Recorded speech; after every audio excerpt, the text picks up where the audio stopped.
Okay, so Doc, do you have any points on any additional supplements to protect the body, such as milk thistle, or whenever you're using any of those compounds, or Again, assuming that we're talking about protect yourself from use preventative? of I think you're talking about testosterone and antibiotics. preventative things, yeah, Yeah, over the counter. the biggest one that has been around for a long time that surprises me that guys don't know about or use more often is a combination of what used to be just choline and inositol, and now we've thrown in L-methionine.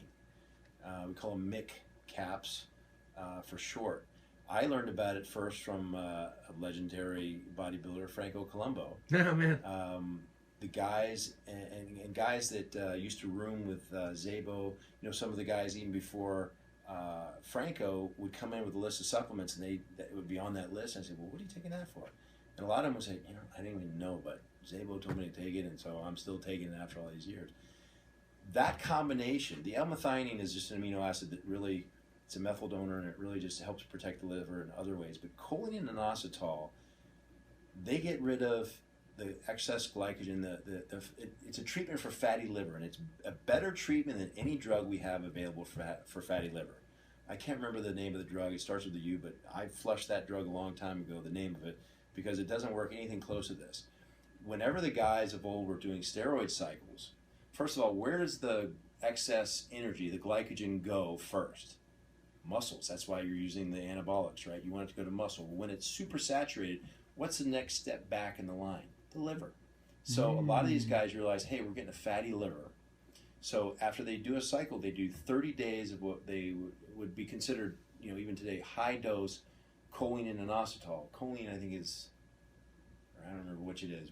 They're all considered B vitamins. One's B80, inositol or choline, I don't remember which, but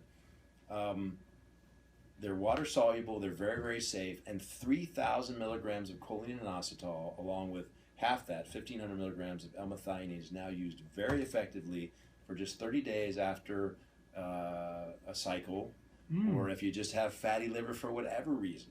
And a lot of times, one of the side effects, you'll see girls will use this, and they notice that, my skin got much nicer. Actually, sometimes initially you might have a little bit of acne for the first week or 10 days, but overall the skin will get better. And I dare anyone to take the test. Don't tell the person you're using to judge that you're taking this stuff, and say, hey, see how my skin feels now, and then even 90 days later continue taking it, and see if they notice the difference. And that was getting to my point that you'll do the heavy dose, a 30-day dose, and then stay on the half dose for the off season or the rest of the year all the time, because it's just good for your liver and good for your skin. Nice. That was a good question. Now, milk thistle, sorry, that was a long-winded answer, just one supplement there, or combination. Milk thistle is also very good for the liver. It doesn't have that same mechanism of action on the liver, but it is liver protective. We've known that forever. Silymarin is one of the active ingredients that does a wonderful job protecting the liver from a lot of insults. N-acetylcysteine, or NAC, is another good one for the liver. We could extend a lot of spokes off this hub, because where do you draw the line between protecting yourself and just general health while you're using these things anyway? So maybe, I don't know, maybe next time we can get more specific questions about supplements, because I'm your huckleberry if you want me to talk about the various supplements. And if I haven't heard of it, I'll look it up. That's great. Yeah. Good question. Last question, Doc. Hi, Doc. I'm a big fan. I've been doing bodybuilding naturally since I was about 20. I'm now 27. I have never used steroids. I want to compete as a classic bodybuilder or physique, but I can't build enough muscle. I just don't have the genetics. I have a good build, but I'm not good enough to compete. My question is there any safe way to use steroids without any side effect? My goal is just to add 30 pounds, that's it, of muscle, and look like the physique guys do. Can I use steroids in a safe way? Well, the gist of your question about using steroids in a safe way, the answer is yes. I mean, these things were invented long ago for different purposes, including all types of healing. It's obviously, they're called anabolic steroids for a reason. They're good for building tissue, anabolism in general, whether it's for burns or wasting. So yes, there are safe ways of using anabolics, that's for sure, and that's in the medical literature.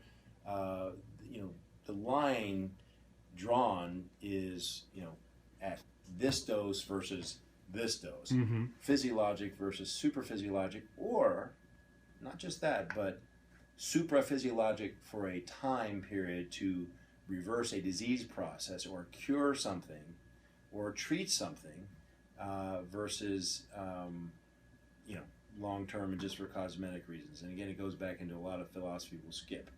But the answer to the question is yes. Now, you mentioned, you chuckled, 30 pounds. That's a lot of meat, man. That's a lot of muscle. I know. That can be a lifetime of muscle for a lot of people. And I mean that as muscle. Weight, 30 pounds of weight, even for some that might be hard. But for a lot, that's easy. I mean, if you want to eat cheeseburgers and actually, it's slander cheeseburgers. What's wrong with a good cheeseburger? But, milkshakes and Cheetos Pizzas and crappy foods, right? Yeah. I mean, you can put on the ugly weight, no problem. A lot of us can. It sounds like this guy is naturally thin, and there are good and bad aspects to that. The first thing I address with all people, 20 to 27 years old, 27 years old right now, you're still very, very young, still have some maturing of the muscle to come, but again, 30 pounds, that's an awful lot if you haven't built it in 7 years. Maybe some realisms in order there where it might not come on, although, again, I would encourage you to try if that's your goal. There are, you have to do the three basic pillars in all this, and this is a discussion I have with a lot of patients because they come in here and they say, hey, doc, I hear you know a little bit about this stuff. I was thinking about going on a cycle, and what's the difference between Anavar and Winstrol, I'm like, okay. And with all due respect, really, I love the enthusiasm. Who doesn't, And I'm an athlete. I enjoy sport, and I understand it all. But you got to very delicately take a step back and say, well, maybe we should push that aside right now and talk about, you need to eat right, you need to train right, you need to sleep right for a good 10 years before we start talking about the differences between Anavar and Winstrol.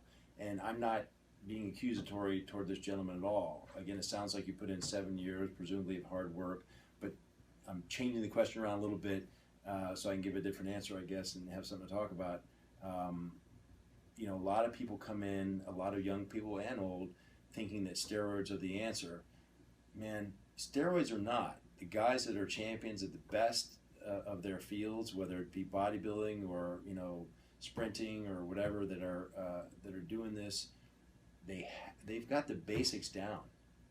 Solid training regimens, balanced with solid eating and solid sleeping. Without those three, you can take all the steroids in the world, it ain't gonna happen. Look at your average 16-year-old guy in the U.S. anyway, who's fat and out of shape on the couch. You got tons of hormones flowing, but he ain't making use of them. So if I can drive that message home, maybe I'd turn that answer or that question into a winning answer. But again, without knowing more specifics, maybe you're an ectomorph, most pure combination, but pretty solidly, naturally skinny, in other words. You might have to, maybe I shouldn't give plugs, but there is it's not meant to be a plug, I've used it before for an actor who had to put on a lot of weight, like 30 pounds in 3 months, there's a supplement called Russian Bear 5000, which is a sick amount of calories if you mix it with the right amount of whole milk and whatever. That's one way to overcome the emphasis that the universe has placed on someone who's naturally skinny. You might have to eat your way out of that corner. Maybe you're not training hard enough. You have to train your way out of that corner. A lot of guys, especially the older guys, that say, look, I don't want to be a bodybuilder, but I do qualify for hormone replacement therapy, or there's some ways I can put on 5 or 6 pounds and trim up. Sleep.